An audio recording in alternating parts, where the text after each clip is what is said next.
നിക്ക്.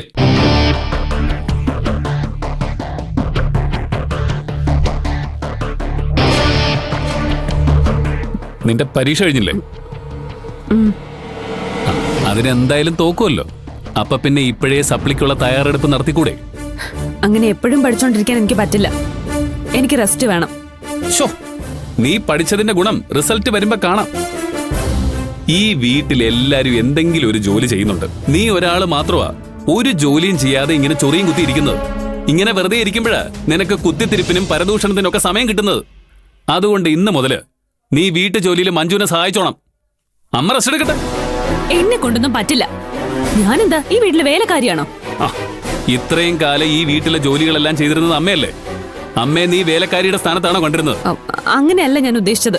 പിന്നെ എങ്ങനെയാ? എടീ, അധ്വാനത്തിന്റെ വില എന്താണെന്ന് അറിയാവുന്നവരാ ഈ വീട്ടിലുള്ള ബാക്കി എല്ലാവരും. അതുകൊണ്ട് ഒരു പണിയെടുക്കാതെ ഈ വീട്ടിൽ കഴിയാന്ന് നീ വിചാരിക്കണ്ട. ചേട്ടന്റെ ഈ വിരട്ടില് കണ്ടാലൊന്നും ഞാൻ പേടിക്കില്ല. വേണ്ട, ഞാൻ പറയുന്നത് കേട്ട് ഈ വീട്ടിൽ കഴിയാൻ പറ്റില്ല എന്നുണ്ടെങ്കിൽ എനിക്ക് ചില കടുത്ത തീരുമാനങ്ങൾ എടുക്കേണ്ടി വരും. അമ്മേ, ചേട്ടൻ എന്നെ വീട്ടിൽ നിന്ന് ഇറക്കി വിടുന്ന ഉദ്ദേശിച്ച? ഗിരി, നീ സ്വന്തം പെങ്ങളെ വീട്ടിൽ നിന്ന് ഇറക്കി വിടൂ? തീർച്ചയായും.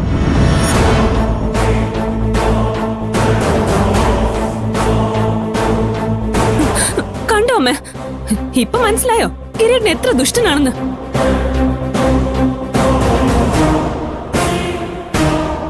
ഭാര്യയുടെ ഉപദേശം കേട്ടിട്ടായിരിക്കും ഈ തീരുമാനത്തിലെത്തിയത്.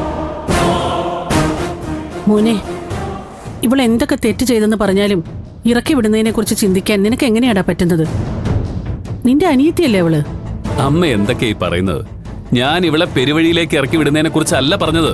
പിന്നെ ഇവളെ കല്യാണം കഴിപ്പിച്ച് വിടുന്നതിനെ കുറിച്ച്.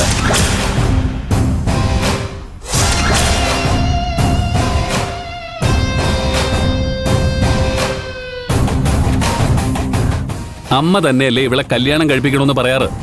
അന്നൊക്കെ ഞാൻ ഇവള് 4 അക്ഷരം പഠിക്കട്ടെ എന്ന് കരുതിയ അമ്മയോട് വേണ്ടെന്ന് പറഞ്ഞത്. പക്ഷെ ഇപ്പൊ എനിക്ക് ഇവള് പഠിക്കുമെന്നുള്ള പ്രതീക്ഷയൊക്കെ പോയി. കല്യാണം കഴിപ്പിക്കുന്ന തന്നെയാ നല്ലത്. അതാവുമ്പോ ഇവക്ക് ജീവിതത്തിൽ ഒരു അടക്കോ ഒതുക്കോ ഒക്കെ ഉണ്ടാവും. അങ്ങനെയെല്ലാം ചേട്ടൻ ഒറ്റയ്ക്ക് തീരുമാനിച്ചാ മതിയോ? പിന്നെ ആര് തീരുമാനിക്കണം? സ്കൂളിൽ പഠിക്കുന്ന പ്രായത്തില് അത് വേണ്ടാന്ന് വെച്ച് കുടുംബം നോക്കാനായിട്ട് ഇറങ്ങി തിരിച്ചവനവൻ. ഇത്രയും കാലം നിന്നെ ഒരു കുറവും ഇല്ലാതെ വളർത്തിയില്ലേ? എന്നിട്ടും അവന് നിന്റെ കാര്യത്തിൽ തീരുമാനം എടുക്കാൻ അധികാരമില്ലേ? അല്ല, കുറച്ചു കാലം മുമ്പ് വരെ നിനക്ക് പഠിക്കാൻ പോകണ്ട, എങ്ങനെയെങ്കിലും കല്യാണം കഴിപ്പിച്ച് വിട്ടാ മതി എന്നല്ലേ നീ പറഞ്ഞത്?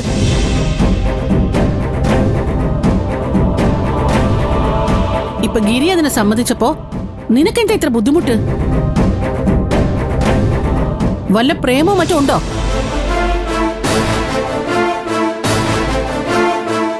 അവനാണോ നിനക്ക് ഫോൺ വാങ്ങി തന്നത്?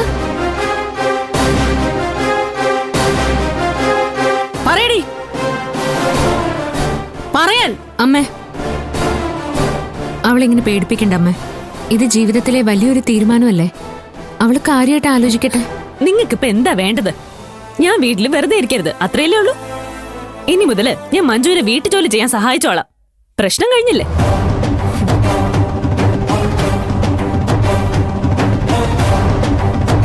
വീട്ടുജോലി ചെയ്യേണ്ടി വന്നാലും അവള് കല്യാണം കഴിക്കില്ല.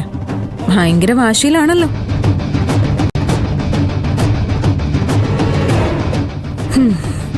സ്വപ്നയ്ക്ക് ആകെ ആശ്വാസം ഭാനുമതി അമ്മയായിരുന്നു. ഇപ്പൊ അതും പോയി. ഗിരിയൻ എന്തിനാ വെറുതെ സ്വപ്നെ വാശി കയറ്റുന്നേ?